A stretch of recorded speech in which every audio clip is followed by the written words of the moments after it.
Natun Nagar Silai Koklaimani Patimunggo Kwrwngjak Sandip Kor Elais Akas tei Prantusno Romjakkha sinai hani amchayo borokni loge manjakha pistol tei bo manjakha guli bo sangrong salo sodorni SDP Ajay Kumar Das ni tuidulmung bai borokno Romjakkha phasala Agartala posim thanao kokthumnai rokni thanio kok saikhaina rakha sodor SDPO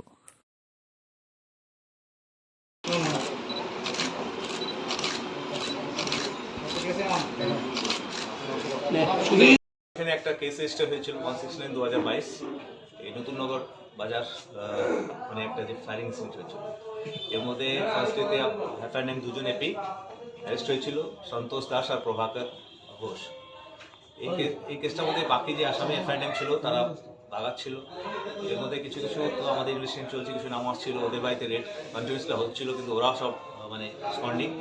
তো finally কালকে একটা খবর এসেছে যে এদের মধ্যে FIR name AP এই এলাকাতে দেখা গেছে।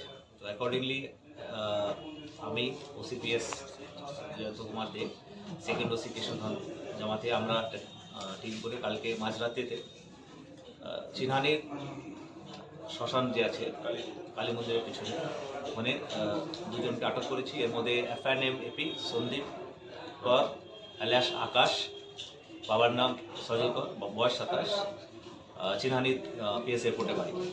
তো এফআইআর নেম এপি হচ্ছে, ওনাকে অ্যারেস্ট করা হয়েছে। ওনার সঙ্গে পরিতোষ দাস, উনি অ্যারেস্ট হয়েছে, প্রান্তোষ দাস। তো ওনার প্রান্তোষ দাস, বাবার নাম পরিমল দাস, ও চিনহানি থানায় পড়ছে। প্রান্তোষ দাসের কাছ থেকে এই সফিস্টিকেটেড একটা পিস্তল, একটা ম্যাগজিন, একটা লাইভ রাউন্ড হচ্ছে। রাউন্ডটা দেখে প্রাইভেট ফেসে সেম রাউন্ড বোঝা যাচ্ছে যেটাতে মানে ফায়ারিং। এটা আমরা এখন এফএসএল পাঠাবো, পাঠিয়ে এই পিস্তল দিয়ে ওই ইনসিডেন্টটা হয়েছে কিনা এটা ওখান থেকে এভিডেন্সটা আসবে। এখন প্রিলিমিনারি ইন্টারোগেশনের মধ্যে যা বুঝলাম যে ওই যেটা লাস্ট টাইম বলা হয়েছিল যে এদের ইন্টারনাল টেন্ডার নেগোসিয়েশন নিয়ে জ্ঞানবার ছিল। আর যে ভিকটিম আছে হরিপদ দাস, সঞ্জয় দাস আর সন্তোষ দাস, এরা সব এক গ্যাংয়ে ছিল। এক গ্যাং থেকে আরেক গ্যাং এদিক ওদিক হতে থাকে। এর মধ্যে পার্সোনাল লাইব্রেরিও আছে। এটাতেই এই মানে সূত্রপাত এই ঘটনা। এখন তো জাস্ট ইনভেস্টিগেশন স্টার্ট হচ্ছে। আমরা রিমান্ড চাইবো আজকে ফরওয়ার্ড করে। তো অ্যাকর্ডিংলি রিমান্ডের মধ্যে আরও তথ্য আর আরও কে এর মধ্যে যুক্ত আছে এটা বেরিয়ে আসে। তো ওরা নিজেরাই কনফিউজ করেছে যে এইটাই ব্যবহার হয়েছে। এটা তো ফরেন্সিক ল্যাব দিয়ে প্রুভ হবে এক্স্যাক্টলি ব্যাপারটা। একটা লাইভ রাউন্ডও পাওয়া গেছে, তো যেটা প্যারেন্ট ফেসে মনে হচ্ছে যে সেম ক্যালিবারিটি, যে ক্যালিবারের হাতিয়ার ওদের ঘটাতে ব্যবহার হচ্ছে। এখন আমরা ইন্টারোগেশনে দেখি এই আসছে। এখনও 1 মান্থ তো এই কেসটা হয়নি, very primary stage, but major achievement because weapon of offence probably আমরা টেক ওভার করে নিয়েছি।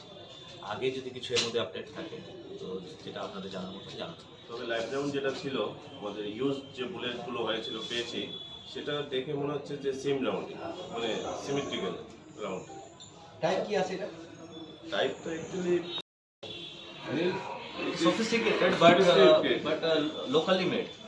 বিষ্ণু স্যার তার বাড়ি কি আগরতলা চিনানি এয়ারপোর্ট থানা। Thank you. আগে যাদেরকে আপনারা অ্যারেস্ট করেছিলেন তাদেরকে রিমান্ডকালে ওদের কাছ থেকে কোনো তথ্য পাওয়া গেছে কি? তথ্য পাওয়া গেছে, এটাতেই কাজ করছি, এটাতেই কাজ হয়েছে, তো অ্যারেস্ট হয়েছে, ঠিক আছে। আর এদেরও ইন্টারোগেশন হবে। আলোকের নাম পাওয়া গেছে। হ্যাঁ পাওয়া গেছে। তারা বয়সটা কত আছে? 37। তারা কিসের উদ্দেশ্যে আনা এনেছিল এটা এমন কিছু বলেছে? এটা ডিসপোজ করতে এসেছিল, যেহেতু পুলিশের চাপ ছিল। যা বোঝা যায় প্রান্তোষ দাসকে এটা লুকাবার জন্য দিয়েছে ঘটনার পরে। তো প্রান্তোষ দাস পুলিশের চাপে ভয় পেয়ে এটা শ্মশানের দিকে মানে ঠেলাতে এসেছে। In the mean time police মানে এটা ডিসপোজ করার আগেই আমরা অ্যারেস্ট করেছি।